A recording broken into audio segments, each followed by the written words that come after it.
Halo, selamat pagi sahabat Mira Aset. Hari ini kita akan mengenal lebih dalam saham yang menjadi coverage baru kami, yaitu PT Sumber Alvaria Trijaya atau Alfamart dengan ticker AMRT. Next slide, please.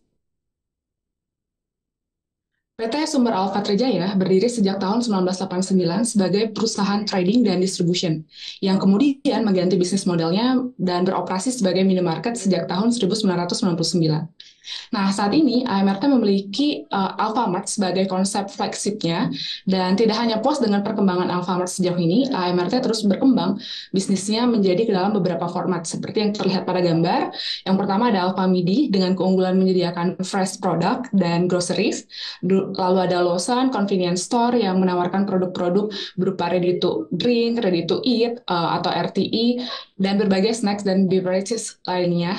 Lalu ada Dandan yang provide health and beauty related products. Lalu ada Beanspot yang kalau Bapak Ibu pernah datang ke Alfamart sebagai investor pasti yang menjadi concern kita mengapa AMRT layak untuk dipertimbangkan sebagai salah satu dalam portofolio saya ke depannya, portofolio saham saya ke depannya. Dan apa saja sih yang menjadi drivers untuk kinerja AMRT ke depannya. Kita akan bahas di slide ini.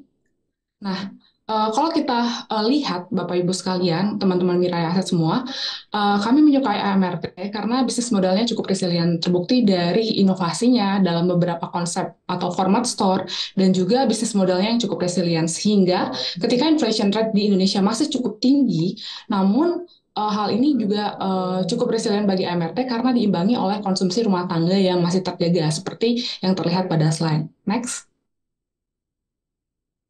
Nah, selain itu, Consumer Confidence Index juga masih terjaga di level optimistik.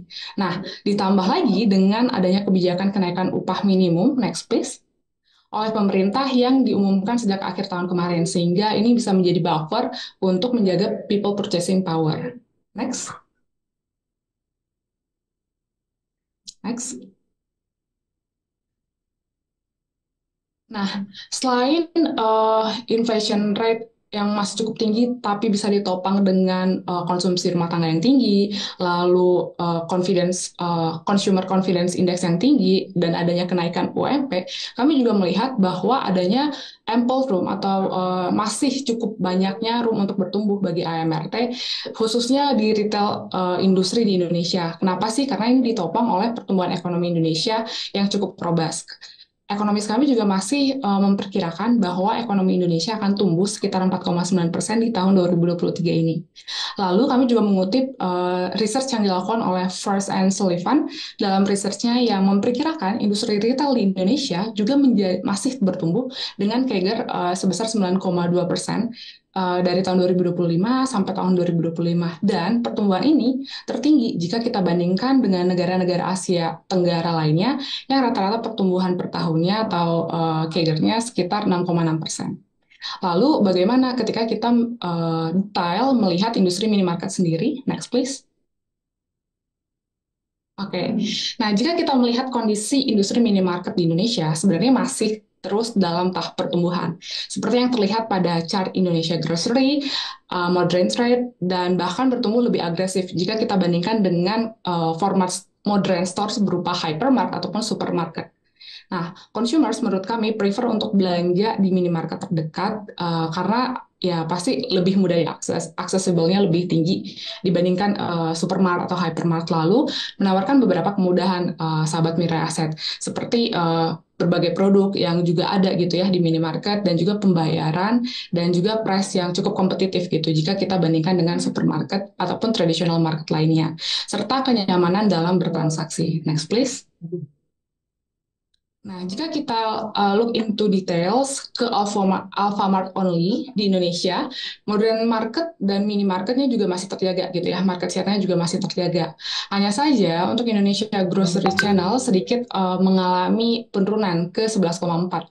Kalau kita lihat dari gambar yang sebelah kiri, dari 11,7 turun ke 11,4 di tahun 2022, karena kami melihat di sini adanya shifting gitu ya, ada indikasi price sensitif juga dari masyarakat sehingga beralih ke traditional market yang harganya mungkin lebih murah meskipun yang diberikan tidak sebanyak yang diberikan kemudahan atau fasilitas yang diberikan oleh minimarket. Next please. Next. Nah, ketika kita melihat market share dari traditional market memang meningkat ya, sahabat Mira Aset sejak 2020, sejak tahun 2021 karena dibukanya social restriction, dan juga ke depannya kami melihat bahwa memang traditional market mungkin agak cukup tinggi gitu, tapi tidak lama lagi ketika orang sudah mulai terbiasa dan juga akan nge-boost sales performance-nya juga gitu ya, ketika adanya kampanye pemilu hari raya gitu untuk membuat barang-barang yang akan ditransaksikan pada hari raya. Jadi kami lihat ke depannya pasar minimarket sebenarnya masih cukup luas juga, dan untuk AMRT sendiri juga menjadi katalis positif juga ke depannya ketika dia akan nge-grab lagi market dari traditional market ke minimarket gitu. Lalu next. Nah, ketika kita melihat bahwa AMR secara konsisten terus-menerus menambah gerai atau toko baru, nah kami melihat bahwa ini merupakan satu katalis positif ke depannya, baik penambahan melalui company owned store ataupun franchise yang kami perkirakan ke depannya akan bertumbuh sebesar CAGR 2018 sampai 2024 sebesar 7,6%. Next, please.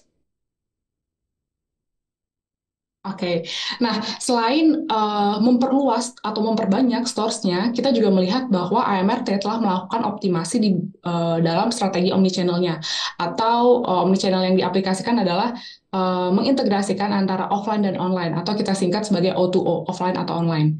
Dengan mengimplementasikan teknologi big data dan juga beberapa artificial intelligence yang lainnya, AMRT mampu terus meningkatkan kepuasan customer melalui AlphaGift, salah satu aplikasi unggulannya dari AMRT yang berkontribusi signifikan juga ke dalam top line-nya AMRT sendiri yang menawarkan harga yang sama pada toko offline AMRT serta gratis ongkir sehingga lebih memudahkan customer untuk berbelanja gitu untuk produk-produk AMRT sendiri.